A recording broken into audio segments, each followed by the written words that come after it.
প্রার্থীর নাম হচ্ছে নুনু ধর। বললাম নুনু ধর নির্বাচনে দাঁড়াইছে পত্রিকায় হেডলাইন, নুনু খারাইছে। এইটা দেখা তো নুনু সেই খেপে গেল, পত্রিকা অফিসে ফোন দিয়ে সেই গালাগালি। পরের দিন হেডলাইন, নুনু গরম হয়েছে। এইবার যে নুনু যে দাঁড়াইছে, ওর দলের সিনিয়র নেতা যে রানিং ভাইস চেয়ারম্যান, সে কিছুই জানে না।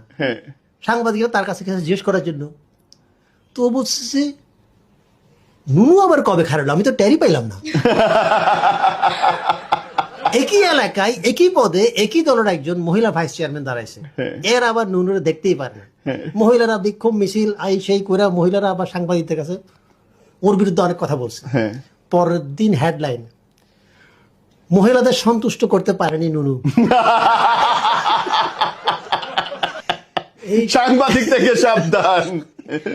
এইটা দেখে তো মহিলা কাছে খেপা খেপা। সাংবাদিকদের দেখেন এটা কি করলেন, দলের মধ্যে গ্রুপিং লাগাই দিলেন, তার সাথে তো আমার ব্যক্তিগত কোনো রেশারেশি নাই। না, হেডলাইন চেঞ্জ করেন। কি পরের দিন হেডলাইন, নুনুতে সন্তুষ্ট মহিলা, মহিলা চেয়ারম্যান প্রার্থী নুনুতে সন্তুষ্ট।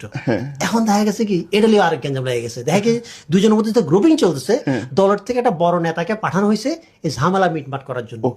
যে আসছে তার নাম হচ্ছে কালীধর। কালীধর আবার নুনুরে দেখতেই পারে না, কারণ কালীধর একটা ফেসবুক পোস্টে নুনু কমেন্ট করছিল, এত শুকনা পাশা লইয়া হাগেন কেমনে।